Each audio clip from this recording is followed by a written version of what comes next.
मैं भारत को भारतीयता की मान्यता के आधार पर फिर से खड़ा करना चाहता हूं, उस काम में लगा। ऐसा है, दो तीन इंपॉर्टेंट बात बताऊंगा आपको। दिल्ली में जो समय समय पे आंदोलन किए, जो हमने धरने दिए, उसके बावजूद सरकार ने समय समय पे आपको कहा कि हमने जो है ये मुंह पे मुखौटे का जो कानून है वो वापस ले लिया।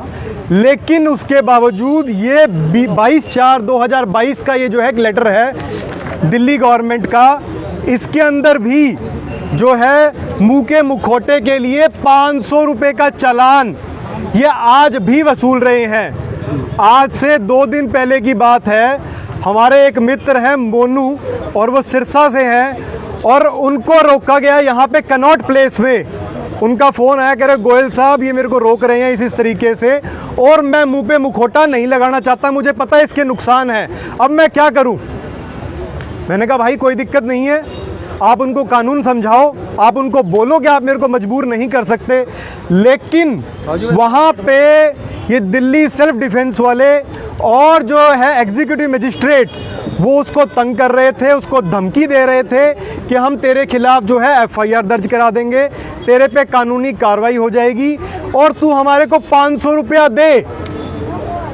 तो भाई बात ये है, मैंने उसको समझाया कि ना तेरे को कोई भी अपना डॉक्यूमेंट दिखाने की ज़रूरत है, कोई भी आईडी प्रूफ दिखाने की आवश्यकता नहीं है। सरकार या उसका मुलाजिम आपसे चलते हुए जब तक कि उसके पास कोई एविडेंस नहीं है कि आप कुछ गलत नहीं कर रहे हैं, तब तक वो आपसे कोई आपका आईडी प्रूफ नहीं मांग सकता बिना किसी वजह के, आपको रोक नहीं सकता। इस पे सेक्शन 339 लगता है रॉन्गफुल रिस्ट्रेंट का और रॉन्गफुल कन्फाइनमेंट का, अगर आपको वो 4 दीवारी में बंद कर देता है तो आप लोग इस प्रकार का चालान बिल्कुल मत दीजिए, क्योंकि ये जो मुंह का मुखौटा है ये स्वैच्छिक है। चाहे कोई भी कोर्ट कह दे कल को कि आपको ये मुंह का मुखौटा लगाना ही पड़ेगा, तब भी ये स्वैच्छिक रहेगा, क्योंकि ये आपके मूलभूत अधिकारों में आता है, आपका सांस लेने का अधिकार। तो क्वेश्चन बाद में लेंगे। तो बात ये है कि जब मोनू ने वहाँ पे मेरी बात समझ के उनको कानूनी कागज़ दिखाए, वो वार्निंग नोटिस दिखाया, मेरी उससे बात करवाई, तो मैंने उसको झाड़ लगाई एग्जीक्यूटिव मजिस्ट्रेट को। मैंने कहा क्या मतलब की बात है? कहता सर हमारे पास तो ऑर्डर आते हैं। मैं कहा तुम्हारे पास कल को ऑर्डर आएंगे, जिस व्यक्ति ने मुंह का मुखौटा नहीं लगाया उसको गोली मार दो, क्या गोली मार दोगे क्या? अपने दिमाग का इस्तेमाल नहीं करोगे? आप बीइंग ऑफिसर, आपकी ड्यूटी होती है कि आप अपने दिमाग का इस्तेमाल करें। कल को अगर सारी धाराएं लगेंगी आपके खिलाफ तो आपके ऊपर होगी कार्रवाई उस ऑफिसर के खिलाफ जो ऑफिसर इसमें लिप्त था। तो आपको ऐसा कोई भी चालान देने की आवश्यकता नहीं है, कोई पैसा नहीं देना।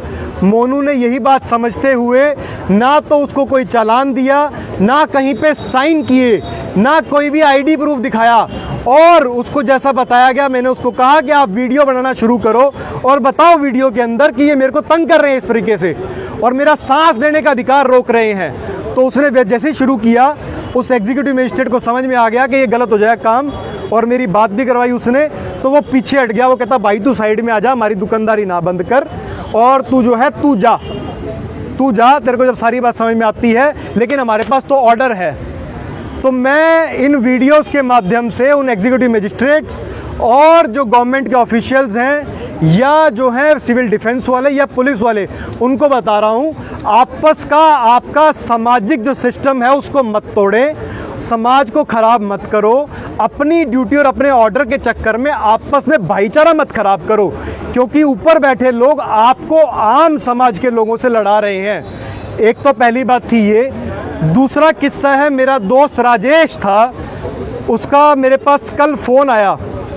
वो कहता भाई साहब मैं चल रहा था दिल्ली के अंदर और रोड के ऊपर स्पीड लिमिट थी 60 और मेरी स्पीड हो गई 70 और मैं जा रहा था, मुझे पता नहीं लगा, मैं गाड़ी भगाता हुआ 70 के ऊपर और मेरे पीछे पीछे एक पुलिस वाला आ गया गाड़ी भगाता हुआ। अब जब वो आया पुलिस वाला, उसने उसके आगे गाड़ी रोक ली। तो उसने उससे पूछा भाई रुक जाओ, अपने कागज़ दिखाओ। उसने कहा भाई क्यों आए हो, क्यों रोक रहे हो मुझे? उसने कहा कि भाई ऐसा है तुम्हारी स्पीड लिमिट से ज़्यादा थी गाड़ी। अब उसने कहा अच्छा मेरी स्पीड लिमिट से ज़्यादा थी तो मैं आ रहा था कितने के ऊपर? वो कहता 70 के ऊपर। कह रहा मैं 70 पे चल रहा था, आप कितनी स्पीड पे आए? तो इस बात का जवाब जो है उस पुलिस वाले ने नहीं दिया उसको कि मैं कितनी स्पीड पे आया। तो आप खुद समझ सकते हैं जब वो खुद 70 पे चल रहा था और पुलिस वाला पीछे 70 की स्पीड को क्रॉस करता ही आया होगा, और उस समय पे उस पुलिस वाले ने कानून तोड़ा कि नहीं तोड़ा, यह आप खुद सोचिए।